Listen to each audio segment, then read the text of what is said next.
It seems to me that this week is the week of Sudan, because if we are not discussing Sudan itself, we are discussing South Sudan. So something intensified. The rivalry, or should I say the friction between the president and the vice president in South Sudan has intensified, leading to people speculating that are we about to see a second civil war in South Sudan? Just to show you how serious the situation is in South Sudan, Uganda has deployed military contingents to the country, and then the spokesperson for the military said that they are not sending peacekeeping force. So that now I'm adding this point, so that we know that the force that Uganda has sent into South Sudan is a force that is ready to take on war. So what do I have to say about this? The case of Sudan is very painful for me, because Sudan was a country that was intentionally destroyed by outsiders. Intentionally.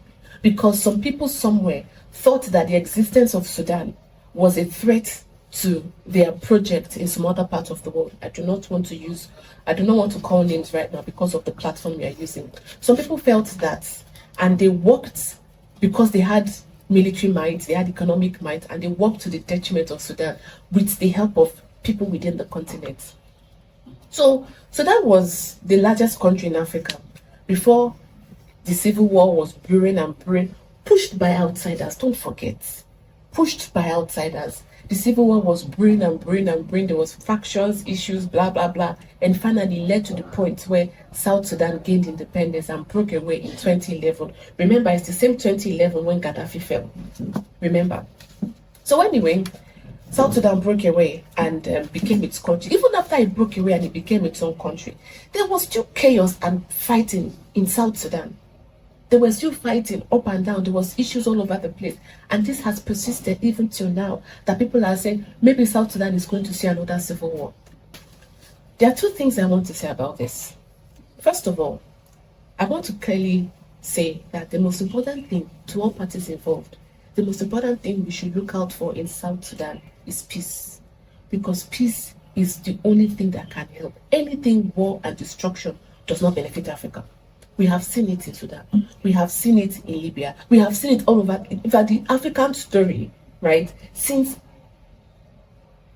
outsiders began to get involved in our politics, and even after so-called independence, has been chaos and fighting. Yeah, there's been good things, don't get me wrong, but we've had so much fighting and so much rivalry that we should already know that this is not in the interest of anybody.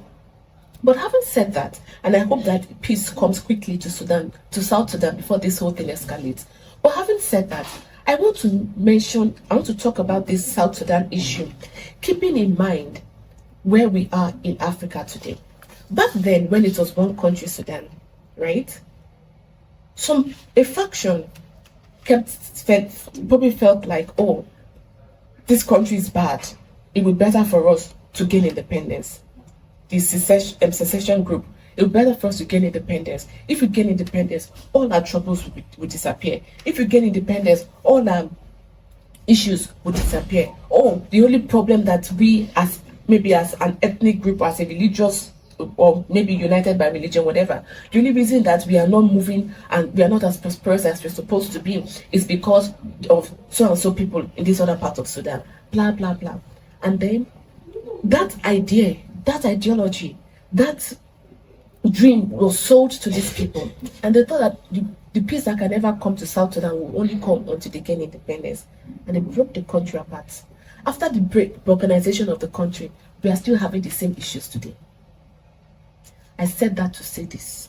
Across Africa, we have many, whether it's ethnic groups or maybe along religious lines, that I say the reason that we are not progressing is because of this whole country. The reason that we're not progressing is because of so and so. That the only way that we as an ethnic group can progress is for us to gain independence and break away from this country.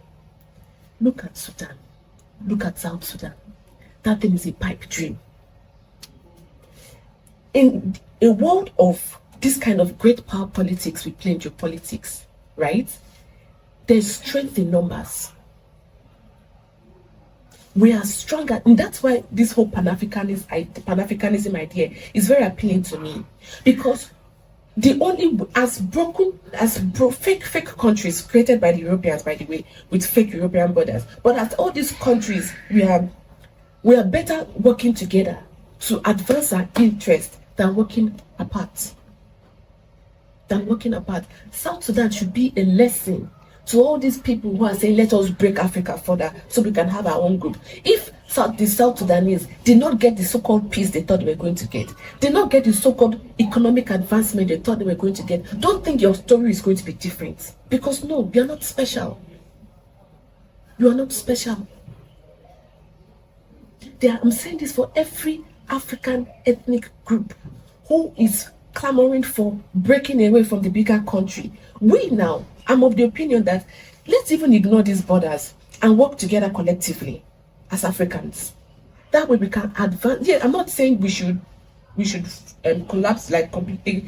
We should not have different presidents in different countries and have only one African president. No, I'm not saying that.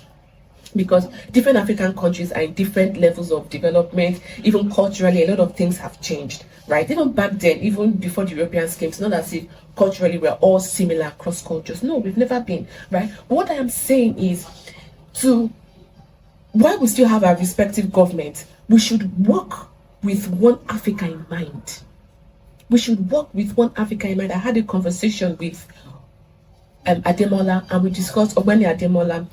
We discussed Pan-Africanism. He's a political commentator. He's a journalist. Very, very, very important conversation on Pan-Africanism that I want you to listen to. The video is already up on the YouTube channel, so you can find it. But what I'm saying now is that it is better for us to think of whole than, because the more you break yourself and say, okay, now my ethnic group, we are going to create this country for ourselves so that this rubbish other country that is not making us progress, they can go. The more you break yourself, the weaker you become. The smaller you are, the more you are easy to pick up from the geopolitical chessboard. You're going to be very, very easy. Why do you think that one of the things that they are planning for Russia, but thank God they don't have it, and I hope they never have it, but one of the things they are planning for Russia is, in the event of they defeat Russia militarily, they want to break Russia into 5 different countries. The balkanization of Russia, because the smaller you are, the easier it is to deal with you. The easier it is. In fact, the smaller you are, the weaker you are, you're inconsequential. But once you are together and you are strong, you're a threat. But yet, when you are strong, that is where your strength is. When you're together as a whole, that is where your power is. I'm saying this because they sold South Sudan a pipe dream. They are still selling several other ethnic groups across Africa a pipe dream.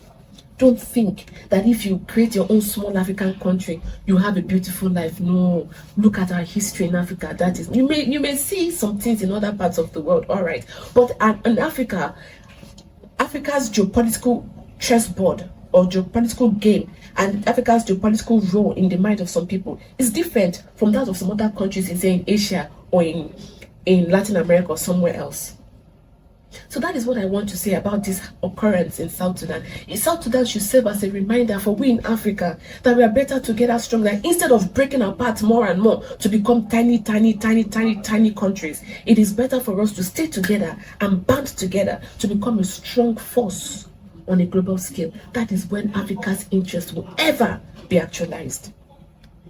So I hope that whatever it is that is going on in South Sudan, peace comes to South Sudan and it's resolved quickly before this whole thing escalates, because we cannot be having a war in Sudan and come to have another war in South Sudan. So let me know what you think about this occurrence in South Sudan and even Uganda deploying troops into the country. Let me know what you think about that in the comment section below. Don't forget to like this video, subscribe to this channel, and share this video with your family and your friends so that we can amplify Africa's voice on a global scale. And if you want to support the work that I'm doing here, the Buy Me a Coffee link is in the description and it's also on the screen.